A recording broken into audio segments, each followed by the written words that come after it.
Ju, çfarë do të sakrifikonit në minutat e fundit? Një burr ecte në përshkretëtir, ai kishte kohë që endej në rrezet e diellit të nxehtë, pa ujë dhe pa bukë. Tej në horizont dukej vetëm avulli i nxehtë i rërës dhe tymi që ngrihej nga rëra e thatë. Tashmë, ai e kishte kuptuar që kishte humbur, e kështu ngriti kokën lart, ashtu, me buzë të djegura nga vapa, me sy që i lotonin nga rëra dhe me një zë të dobët e të grisur u mundua që të ngrinte zërin. Sa kushton një orë më shumë jetë? Zëri i tij jehoi në përshkretëtir dhe çuditërisht dëgjon një zë tjetër të largët por të turbull. Ai ktheu kokën, por nuk kishte asnjë, e kështu përsëriti sërish. Por kësaj here jo për një orë. Dakord, sa kushton një minutë jetë më shumë? Por dëgjoi sërish zërin dhe tani ishte më i kthjellët. Zëri i tha: koha nuk blihet me para, por me zgjedhjet që ti bën.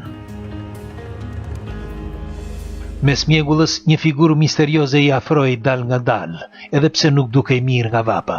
Teksa burri përqendroi akoma më shumë me shikimin, silueta mori formë.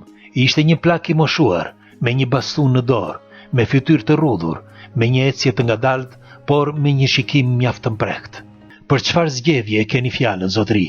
Ju përgjegj burri i raskapitur. Dhe plaku i tha: çdo minutë më shumë e jetës tënde ka një çmim.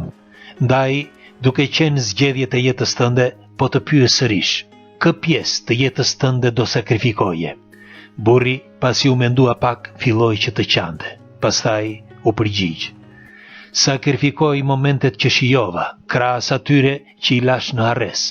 Sakrifikoj pjesë të jetës sime në vend të njerëzve të dashur që më kushtuan momente që nuk e meritoja. Sakrifikoj kohën e humbur dhe momentet që gabova, duke i zëvendësuar ato me kohën në shërbim të tjerëve. Papritmas, plaku misterioz u zvanit në shkretëtir dhe burri nuk e pa më. Por në mendjen e tij i përsëriteshin ato fjalë që vet ai tha, sepse aty kuptoi që çdo minutë që njeriu kalon është kaq e çmuar sa dhe vetjeta. Por aty në shkretëtir, pa ujë, pa bukë, pa streh e mbi të gjitha nën diellin përvolues, nuk gjeti asnjë zgjidhje, veç shpendim. Përshëndetje, kush nuk e ka bërë ende, do t'i lutesha nëse është e mundur t'i bëni like faqes. Juve nuk ju kushton asgjë, për ne është një diferencë e madhe. Dhe tjetra, që është shumë e rëndësishme, ky është i vetmi kanal Nadir Mura. Çdo kanal tjetër që nuk mban emrin tim Nadir Mura është fake.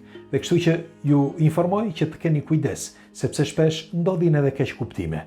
Ju faleminderit që gjendemi për herë bashkë. Kalofshin ditë bukur. Tani pres komentin tuaj. Është mirë që ta rishikoni edhe një herë këtë material, sepse në fund duhet interpretuar. Mos harroni t'i bëni like dhe ta shpërndani këtë video.